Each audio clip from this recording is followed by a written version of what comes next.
Nikos Rentas here, mentorsapproach.com. Today's email all about being positive. How do you stay positive and how do you work through the bullshit issues of life as this email describes it? Great email. I'm going to walk through it and I'm just going to give my 2 cents on it of what this person is going through and what they should be doing. Here we go. Hi, Nikos. I love your posts. At the same time, I hate them. Thank you. Awesome. I love that. I read them and they inspire me for a day and then bam! I am back to the same bullshit scenario. I was wondering, how do you go about this positive attitude? Very simple. I wake up every morning. I've instilled these habits that tell me I need to get all the critical things done that are going to propel me to the next stage in my life. The opportunities will only open if I keep moving forward on doing the things I love to do. Simple? Well, it takes time to build it. But I wake up every morning, I drink my coffee, I make the list of things I gotta do, the critical things, because some days I'm not gonna achieve them all. Some days I might not even do one thing. And you got to sit there and say, okay, how am I going to feel better? Well, I need to schedule out this planning to see what is good and what is bad. And how do I make the right decisions on priorities? As long as your priorities are set and you're achieving those goals, you will feel better about yourself. Cut case scenario, okay? And basically, like, if look at it from a perspective, I gotta say this, okay? I'm launching a new venture now next month, and I've talked to several people that I want to see their input. And you know what? Some of them are great, some of them are not. And I hate it when people have an idea and I'm telling them about it, I'm launching it, and they go to me, "Well, do you really think you're gonna make money off this idea?" It's a challenging place to make money. Well, you know what? I've done it many times. And quite frankly, I don't care if you think, hey, it might not make money, because I'm doing it because I think I will make money. Okay? Now, these people I know I'm not going to go back to for advice, but I went to them because they have experience in it. And I thought, okay, they'd give me some, firsthand experience of what's going on. This is the whole point of me talking to them. But I don't want to be talking to negative people. And there's a note to anybody starting a new business or thinking about changing their career or thinking about, ending the relationship or starting a new relationship. Don't go to negative people for advice. Go to the people who have achieved the stuff they've achieved and are positive about it. Because if you stick around and ask for advice from negative people who have achieved nothing, you will be stuck in a scenario where you're going to achieve nothing, and that's that. You're going to be negative, and you're going to hate your life, and you're going to be like, how do I get through this again? Okay? This is the priority, is how do you make your life better? And you make your priorities based on that. The positive nature comes out of that, and it works with many people that I explain it to when we sit down on a coach call. Based on their habits, how do we change their habits so they have this growth mentality? And that's how it goes. So continue with the email. I have an ex that won't leave me alone, and a narcissistic mother, and a dog who is my only friend. That is so sad. But I love how you stated it, and I wish I had a dog that would be my only friend instead of a million friends that, don't really care about you. Okay, this is a dream come true for many people. Just kidding. I got a lot of good friends. And that's like our goal as we move through life, is that we have less friends that are solid we have more friends when we're younger and less friends that become more solid, okay, as we get older, and eventually we have several friends. So this is okay. I don't know how old you are, but this is okay, and it's okay to just have a friend that's a dog. It's like that's like the one you probably go and you talk to and you have a conversation with, and you go for a walk and you figure out your drama in your life and how to fix it. So don't worry about that. Find a couple good friends. Stick with those good friends. That's how it works. Okay. After my breakup, I lost my business and I started working at a bar to pay the bills. I have been out of my career for many years due to my business, and I am unable to get a job in the field. And we can work on that. I am living with my ex until I can afford rent to move out, as I can't see myself moving back home. My mother keeps telling me that I am a failure and wants me to move back in with her and finalize the divorce. I can't see myself doing this. Good for you. Okay, good. Stick with that. You can't do that. And if you do, it's temporarily. I wake up reading your posts and some others, and I tell myself that I am going to make it, but by the time I am done my shift at the bar, I end up at home listening to my ex tell me how horrible and worthless I am. Can you give me some advice to maintain some hope and positive attitude?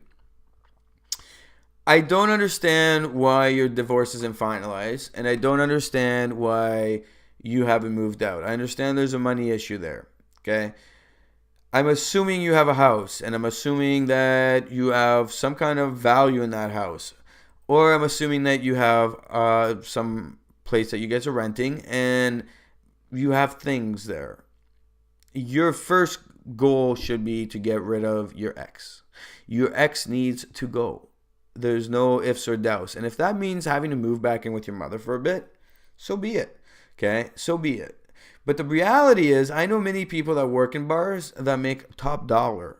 Okay, they make a lot of money, and which probably means you're working at the wrong bar. I would be be more inclined to sit down with you and walk through what you're doing. And once I know, I'd be telling you to go back and find, like, how do we work on getting you a career job and getting back in the field, or getting a better job at a bar. But I mean, at the end of the day, being outside of your field for a long time, yes, it will be hard to get a job, but you start low and you start moving up. Like, I've had friends that were in finance, they started their own business, and then, we worked through the how to get out of the business that was failing. They started working at a bank as a teller, and within 6 months, they're bank representatives of some form, and within 2 years they're actually like working as assistant managers and stuff in the banks, or they've got an actual account, they've had accounting jobs or something. They're working for a firm and they're making top dollar within like 4 or 5 years. So it's doable. It's just some sacrifice you have to make that jump, or keep working in a bar. It was one way or the other. Okay. And what I see here is your ex is causing all these issues, and your mother, you call her a narcissist as well. It's toxic. Forget narcissism for a sec. All of it is toxic. What you're living through is toxic, and it's toxic because you're not willing to change. You need to finally say enough is enough. I'm going to solve whatever problems I have. What are your priorities? Okay? Make a list. It's time. You're getting older. Every day you're losing time. I wake up every morning and I wonder to myself, if I could go somewhere in a year, where could I go and stay there for a year? Okay, and then based on what I'm doing right now, I could go to different places. Now, I want you to start thinking in that line, like that thinking. So if you want to be able to move to LA, how would you get there and stay for a year? Okay, simple. Based on your certain situation you're in, the criteria. Okay, and now you can actually start planning for something. And I'm not telling you to go to LA or whatever. I'm just trying to try to explain to you, your planning should be similar to wanting to go somewhere and live for a year. If I were going to go live somewhere for a year, I need an apartment. I need X amount of money every day. And I need to make all these changes to my life. And if I were to get a job there for a year, I need to get this kind of a job. So I'm going to start looking for that kind of a job. Okay. And now all of a sudden you have a plan to move somewhere. Your situation is you're stuck in an apartment or a home with somebody that you clearly do not want to be there with. Okay. You need a divorce. And once you get the divorce, do you go back with your mom, or do you move out and find a place? Clearly right now you don't see the opportunity because of how much money you're making. But I can tell you this, there are options, many options. And I mean, I had a buddy, same thing. He moved into student housing. Okay.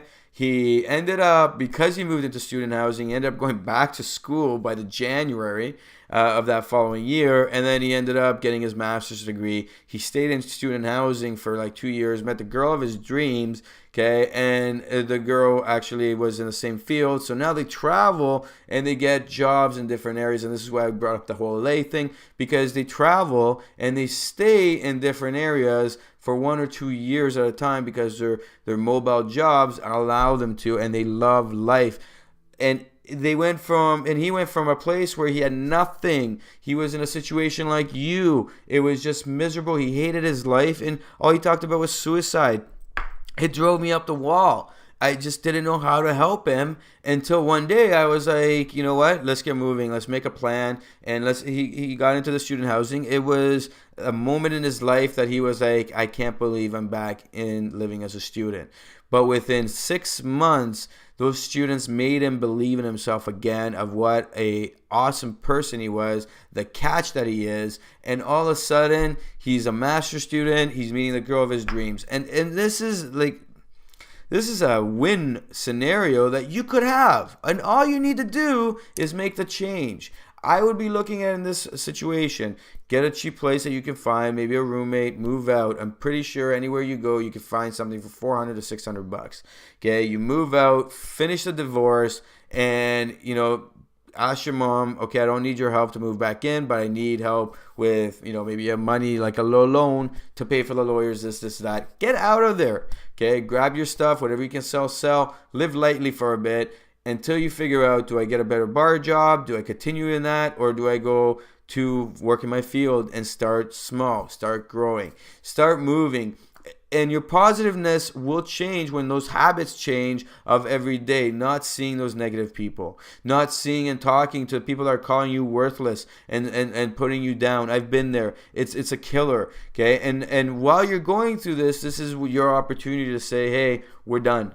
Stop talking to me. What you feel for me is not my responsibility. How you feel about what my actions is not my responsibility. We are done. I'm moving forward. Stop calling me worthless. I'm gonna just turn it off every time. It's gonna be key. You turn off the key, and that's it. Walk out, go do your thing, get the divorce, finish, okay? When you're stuck in a toxic presence, you need to leave. Your opportunity is much simpler than the ones I've dealt with other people. You are going to be a free man. Do you know what that means? You can do whatever you want. You have no worries. And so what if you get a divorce and you find a buddy and you go live on his couch for a month or two? I mean, I've had people do that, okay? No biggie, okay? Great. They come over, they sleep there, and you know what? I get them to wash my dishes. I tell them, wash my dishes, make sure you don't pee on the toilet seat, and we're good to go. Okay. Bottom line, you need to find an escape. Get it done. Get moving. I want to hear a success story from you. I want you to email me back, okay? And I want you to, get your mom, if anything, get her to call me. If you can't figure this stuff out, get her to pay for a session so you can connect with me on the phone for an hour, and we can go through all the situations that you're going through and how to adjust and how to change, because I guarantee you, and once you finalize that divorce and you move out, in 3 months to 6 months of changing those low habits and making your life be where you're headed to where you want it to be, you will be more positive, and you will be looking at yourself going, wow, why did I stick around for the length I did, that amount of time that I waited? Because quite frankly, this person doesn't care about you, okay? Your mom, might call her a narcissist, I don't know, but the responsibility for you, the only responsibility you really have in your life right now is you. And most importantly, that dog that is your best friend, he or she is your priority, okay? That dog needs to be taken care of. And now, and you know what? Maybe you should treat it as a kid. If nothing changed your mind in this, but maybe you should treat it as a kid, because that's what it is. Okay, when you have a dog, it is your responsibility. It's not your pet, it is your kid, and you need to take care of it. And if there's a toxic environment you're living in, you need to move out. And I'm gonna make a whole video on dogs, because I had an ex that, and I look at it, those dogs still remain in my mind, and and I look at all these people with dogs, and sometimes they meet people and they're treating their dogs so bad, and it drives me insane. And one of the things that I look at, I'm seeing them fighting. I had two friends, they're going through a divorce, and the toxicity is so high, and the poor dog. The dog, I feel so sorry for the dog, okay? And it's bad, because a dog feels all this, and it feels it 10 times worse than you. It's all love inside, and now it's like, man, where's my love? Why am I here? Okay? Think about the dog. Anybody need any coaching? Please visit mentorsapproach.com. Please go and book an appointment, and I can actually walk through any scenario you're going through. We can come up with positive habit changes that will make your life be more happy, more successful, and actually find that life purpose, that mission that's going to get you to the next level in life, that's going to make you so happy that you are going to be just in the new world that you always wanted to be in. And it's a simple click, and off we go. My name is Nikos Rentas, mentorsapproach.com. Thank you.